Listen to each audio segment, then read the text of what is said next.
नमस्कार मोर प्रिय दर्शक बंधुगण आपण मानक समस्त को आपण निजस्व चैनल ज्योतिष दर्पण को मु हार्दिक स्वागत करुच्ची।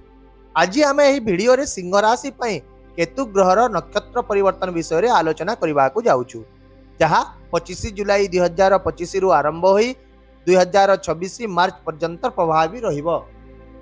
एही समय मध्य केतु शुक्रंक मालिकाना रे पूर्व फाल्गुनी नक्षत्र रे प्रवेश करुचंती एवं शास्त्र रे लेखा अछि जे राहु एवं केतु केवल नक्षत्र माध्यम रे गभीर प्रभाव पकाई कारण सेमानंकर कोनोसी स्थायी घर न थाए सेमाने केवल नक्षत्र उपरे प्रभाव पकाइबे सेतिपाए सेमानंकर नक्षत्र परिवर्तन आम जीवन रे एक दृढ़ प्रभाव मध्य देखाई थाए। एही परिवर्तन सिंह राशि पई बहुत गुरुत्वपूर्ण हवा को जाउची तेनु वीडियोटी को शेष पर्यंत निश्चित भाव रे आपण देखंतु। केतु वर्तमान सिंह राशि रे गोचर करुछंती एवं लग्न रे अवस्थित अछंती एवं सिंह राशि को केतुंकर शत्रु राशि भाव रे मध्य विवेचना करा जाय थाए। तेणु एही परिस्थिति रे जेते बेले केतु शुक्रंक नक्षत्र रे प्रवेश करिसंती से मुख्यतः आपणक दुईटी घर को सक्रिय करिवे। प्रथमटी पराक्रम भाव जहा कि तृतीय घर एवं कर्म भाव जहा कि दशम घर।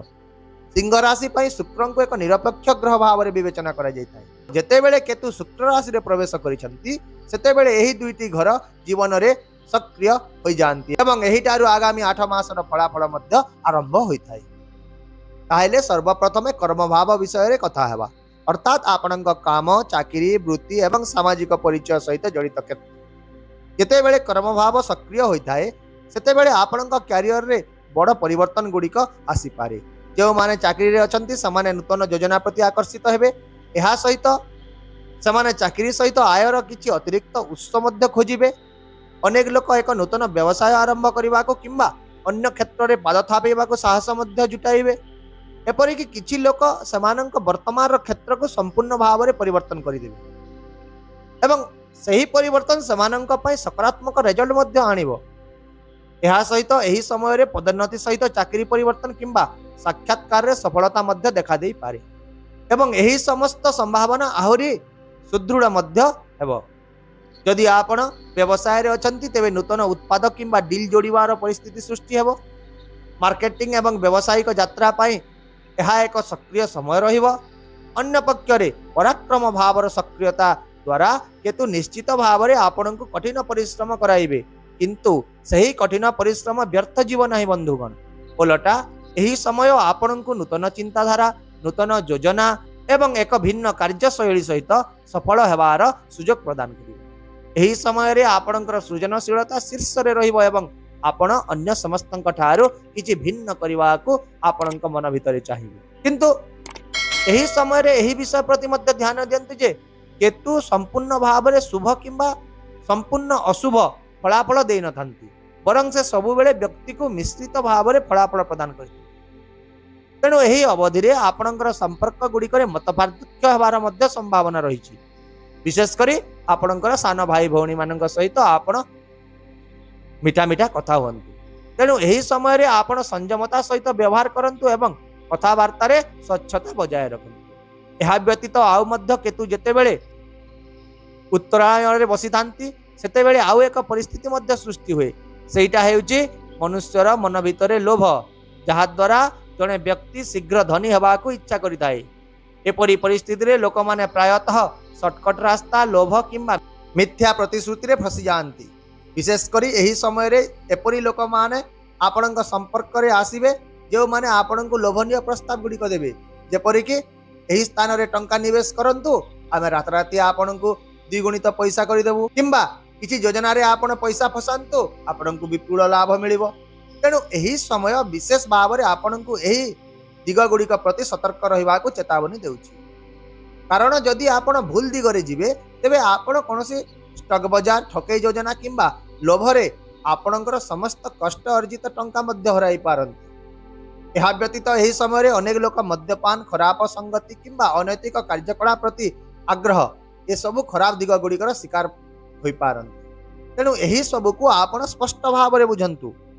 एहा सत्य जे केतु कठिन परिश्रम परे आपणको निश्चित भाव रे फलाफल प्रदान करिवे किंतु जदि आपण लोभी हेबे शीघ्र कार्य गुड़ी को करिवे किंबा भूल रास्ता रे जिवे तेबे आपणक कठिन परिश्रम निश्चित भाव रे व्यर्थ होई जिवे।